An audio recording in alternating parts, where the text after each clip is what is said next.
Glory be to the Father, Son, and the Holy Spirit. Dearly beloved ones, today we shall continue dealing with chapter 11 of St. John's Gospel. We have seen in the last session that Jesus coming to the house of Lazarus after 4 days of his death. Continuing with verses 28 following, we see Martha going back to the house to tell Mary that Jesus has come. She wanted to give the news to her secretly without letting the visitors know, because she wanted Mary to have a moment or two alone with Jesus before the crowds engulfed them and made privacy impossible. But when the visitors saw Mary rise quickly and go out, they immediately assumed that she had gone to visit the tomb of Lazarus. It was the custom, especially for the women, for a week after the burial to go to the tomb to weep on every possible occasion. Mary's greeting was exactly the same as that of Martha. That is, she says, if only Jesus had come in time, Lazarus would still be alive. Jesus saw Mary and all the sympathizing crowd weeping. We should remember that this would be no gentle shedding of tears, it would be almost a hysterical wailing and shrieking, for it was the Jewish point of view that the more unrestrained the weeping, the more honor it paid to the dead. But there is difference in opinion in this regard too. Now, there is a problem in the translation here. The word which the Greek, the word which we see in King James Version and the Revised Standard Version translate as deeply moved in spirit, comes from the verb embrimastai in Greek. In ordinary classical Greek, the usual usage of embrimastai is of a horse snorting. Here, it must mean that such a deep emotion seized Jesus that an involuntary groan was wrung from his heart. This is one of the most precious things in the gospel. So deeply did Jesus enter into men's sorrows that his heart was wrung with anguish. But there is more thing that we need to ponder in this. To any Greek reading this passage, and we must remember that it was written for Greeks. For them, this would be a staggering and incredible picture. John had written his whole gospel on the theme that in Jesus we see the mind of God. To the Greek, the primary characteristic of God was what he calls apatheia. Apatheia means a total inability to feel any emotion whatsoever. That is God's characteristic nature. How did the Greeks come to attribute such a characteristic to God? They argued like this: if we can feel sorrow or joy, gladness or grief, it means that someone can have an effect upon us. Now, if a person has an effect upon us, it means that for the moment that person has power over us. No one can have any power over God. So, God should be essentially incapable of feeling any emotion whatsoever. The Greeks believed in an isolated, passionless, and compassionless God. Jesus' emotional outburst here has got a more deeper meaning according to Orthodox Church Fathers, they regard the raising of Lazarus from death does not simply narrate an incident of Jesus raising someone dead, but rather Lazarus represents the whole humanity. Jesus gave him life, which means that Jesus came to give life to the fallen human race. Jesus wept not only to show that he had fully taken human nature and was subject to grief as any man would be, but also it was his outburst considering the predicament of the whole human race because of sin and the consequential death. Moving to verse 34 following,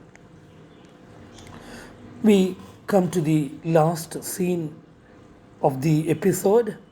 Once again, we are shown the picture of Jesus wrung with anguish as he shared the anguish of the human heart.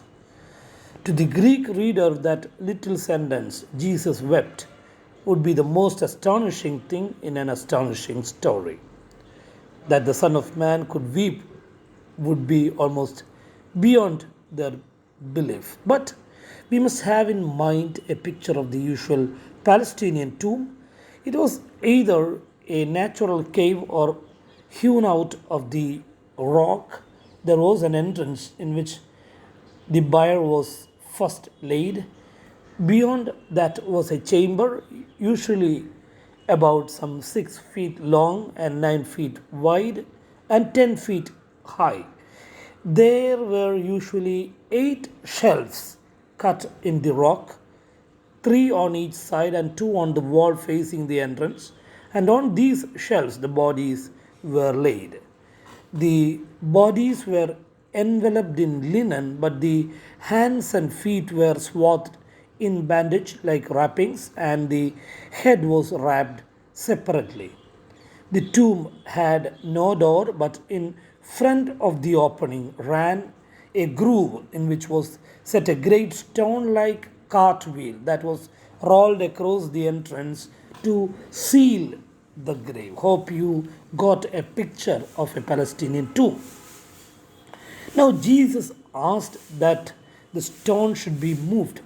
Martha could think of only one reason for opening the tomb, that Jesus wished to look on the face of his dead friend for the last time.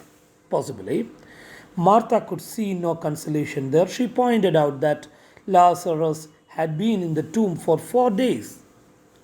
Now, the point is, it was Jewish belief that the spirit of the departed hovered around his tomb for 4 days, seeking an entrance again into the body.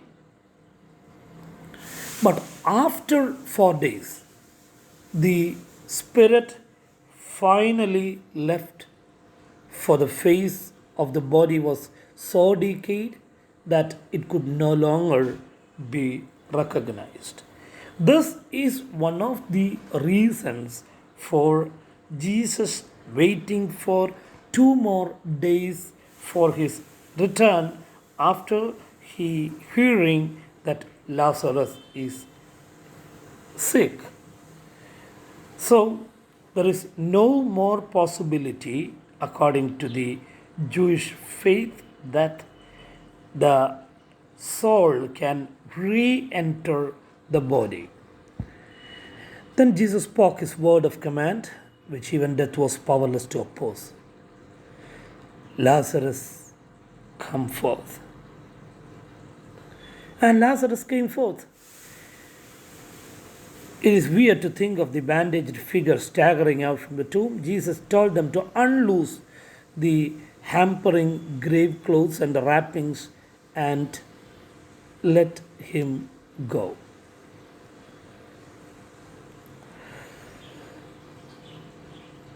There is a reason the Orthodox fathers see for Lazarus coming out wrapped in the grave clothes.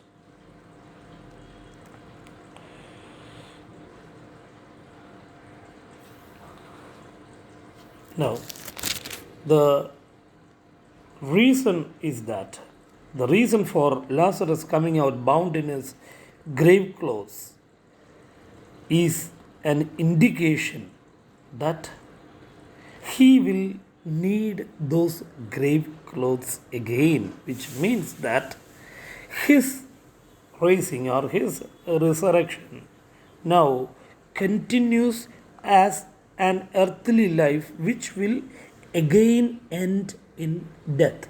That is, Lazarus should die again. But in contrast, when we see of Jesus' resurrection, his grave clothes were kept separately and left in the tomb. We see that in chapter 20 of St. John's Gospel, that the grave clothes of Christ were left in the tomb. It means that unlike Lazarus, Christ's resurrection transfigures human race. That is, he will never again die. There is no second death for Christ. That is why the grave clothes were left in the tomb. Now, historically, to this day, Bethany is known as Azariah, which is derived from the name Lazarus. Now, when we move to the verse 47 following of chapter 11, we see the tragic irony. What is the irony? In the Sanhedrin, there were both Pharisees and Sadducees. The Pharisees were not a political party at all. Their sole interest was living in according to every detail of the law, and they cared not. Who governed them, so long as they were allowed to continue in their obedience to the law. On the other hand, the Sadducees, they were intensely political. They were very wealthy. They were aristocratic party. They were also the collaborationist party. So long as they were allowed to retain their wealth, comfort, and position of authority, they were well content to collaborate with Rome.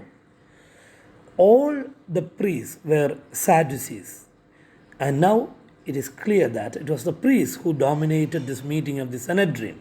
The one thing at which the Sadducees always aimed was the retention of their political and social power and prestige.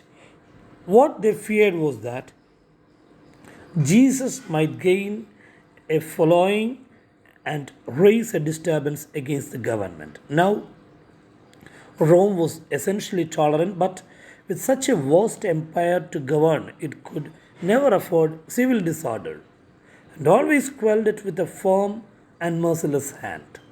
If Jesus was the cause of civil disorder, Rome would descend in all her power, and beyond a doubt, the Sadducees would be dismissed from their positions of authority. So, that is why the Sadducees insisted that Jesus must be eliminated, or the Romans would come and take their authority away. This is what exactly happened in AD 70. The Romans, wary of the Jewish stubbornness, they besieged Jerusalem and left it a heap of ruins with a plough drawn across the temple area. How different things might have been if the Jews had accepted Jesus. There is no such question arising, but here comes the tragic irony. The very steps the Sadducees took to save their nation destroyed it. This destruction, as I told you, happened in AD 70, and the Gospel of St. John was written around AD 100, and all who read the Gospel in AD 100 would see the dramatic irony. in the words of the Sadducees. Now we see Cephas, the high priest, made his double edged statement. He says, if you had any sense, you would come to the conclusion that it is far better that one man should perish for the nation, that the whole nation should perish. It was the Jewish belief that when the high priest asked God's counsel for the nation, God spoke through him. We see that in many Old Testament references. The high priest was to be the channel of God's word to the leader and to the nation. That is what Cephas was that day. He was the high priest. Now, here comes another tremendous example of dramatic irony. Cephas mean that it was better that Jesus should die than that there should be trouble with the Romans. It was true that Jesus must die to save the nation. That was true, but not in the way that Cephas meant. It was true in a far greater and more wonderful way. God can speak through the most unlikely people. Sometimes he sends his message through a man without he being aware of it. Jesus was to die for the nation and also for all God's people throughout the world. The early church made a very beautiful use of these words. There is a New Testament first century book named Didache. Didache in Greek means the teachings. It is actually the teachings of the 12 apostles. It dates back to shortly after AD 100. When the bread was being broken, it was laid down and it should be said. We read it in Didache. Even as this bread was scattered upon the mountains and was brought into one, so let thy church be brought together from the ends of the earth into the kingdom. The bread had been put together with the scattered elements of which it was composed. So someday, the scattered elements of the church must be united into one. That is something about which to think as we look onto the broken bread of the sacrament. This is the prayer that we see in Didache, the teaching of the 12 apostles. Moving on to the final session, that is from verses 54 to 57. The concluding verses of the chapter. And the Passover of the Jews was near, and many went from the country up to Jerusalem before Passover to purify themselves.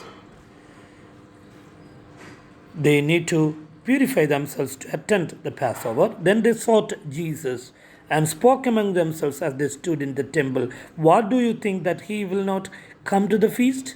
Now, both the chief priests and the Pharisees had given a command that if anyone knew where he was, he should report it, that they might seize him. From the concluding verses of the chapter, it seems that by this time Jesus had been classed as an outlaw. It may be that the authorities had offered a reward for information leading to his apprehension, that it was this that Judas sought and received. It is possible. In spite of that, Jesus came to Jerusalem. Not in secret, but openly, and in such a way as to focus attention upon himself.